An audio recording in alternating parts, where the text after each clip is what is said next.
Beach FM, locals talking to locals. And I catch up with my good friend Grant Nisbett. Nisbo, how are you? G'day, Ron. Good, thanks, mate. Yeah, it's a bit messy today. It's a bit wet, bit cold, bit of everything, really. But it's what it is, isn't it? Yeah, that's what it is, mate. It's winter. Although I must say, it's interesting to see how the days are drawing out already. Beautiful day yesterday, and I don't think it got dark till about 5:30, so that's quite encouraging. Yeah, it is. It's all good news, isn't it? All right, let's look at the weekend. Two very, very close games, weren't they? You were with one, and I think it was tight in that game once again, but I thought, the home side deserved to win.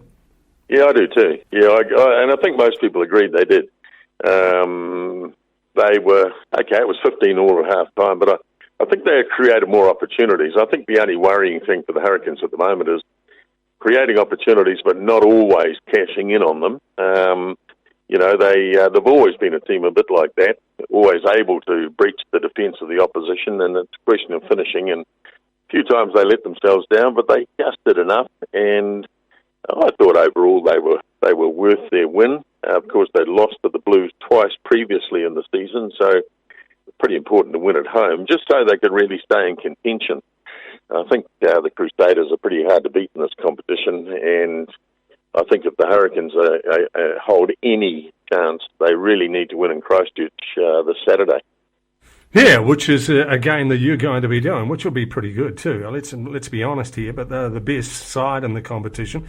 The other game, of course, was very, very close as well. It's tight. Staggering. Yes. Staggering. I mean, to lead 24-0 and to lose is not easy to do. I saw the All Blacks lead 24-0 once. Then the Wallabies came back to 24-all, but at least the All Blacks kicked on and won the game in the end. But so it was a great second half by the Highlanders, and I thought Aaron Smith. I think two players stood out over the weekend. One was Aaron Smith, and the other was Nani Laumapi. But Aaron Smith was absolutely world class on Sunday, and he had a hand in just about everything that happened for the Highlanders. He rallied them in the second half, and the Chiefs must have wondered what had hit them. I mean, they would have looked at the scoreboard at 24-0 and thought, well, we're going to win our first game. It's just a question of by how much. And next thing, they've lost it. And, okay, there was some contentious decisions, but that's been the way it has been throughout this competition. And you can probably argue in most games of rugby you watch, there's always a few decisions that are a bit dubious or, you could argue about. But nevertheless, they took their chances and good on them. So that's twice now this season they've snatched victory from the Chiefs in the very last minute of the game. Yeah, they'll be getting a bit annoyed with it. I don't know. Sam Cane sort of sails so close to the wind as a player at times. He's in danger of capsizing his own team, and that seems to happen.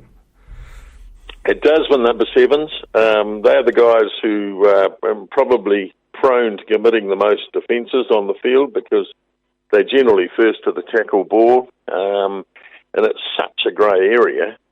Sometimes you don't know whether you should be going for it or not, and you can't hesitate. You've either got to make a decision to go for it or not. And so, I don't blame Sam at all. I mean, Richie McCaw was the same thing, and you see with the Hurricanes, Duplessis Karifi, he could well be their most penalised player, but I think if you look around the franchises, the number 7 is the bloke who's going to be penalised the most. I think you're right, mate.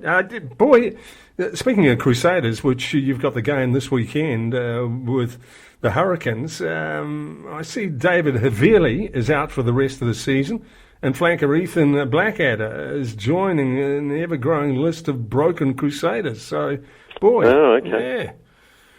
Yeah, they always seem to someone else, don't they? I mean, I can see Will Jordan slotting in at 15, and he's a hell of a player. He's a very, very good player. So, I mean, I'm sure that's what will happen. He'll slot straight into 15, and they can retain Bridge and Reese on the wings.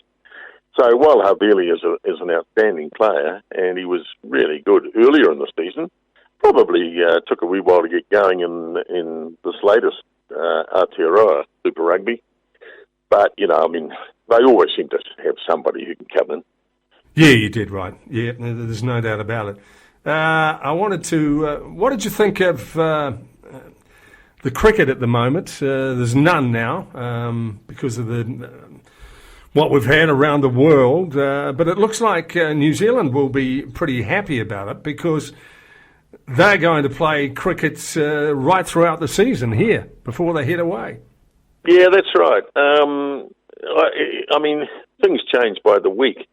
And sort of, if the opponents are going to come here, they're all going to have to isolate and all the rest of it. But I guess we want to play cricket. That'll happen. And, of course, we've seen, I think they've got a test to go, the West Indies and England. They won all, playing in front of no one, which is pretty bizarre. But nevertheless, that's the way world sport is at the moment. I think, as I say, they've got one to go there. But, yeah, look, it could be a pretty good summer. I guess it's all about who we can allow to come here. And, are they prepared to sit around for a couple of weeks? Well, there's no real option. You have to.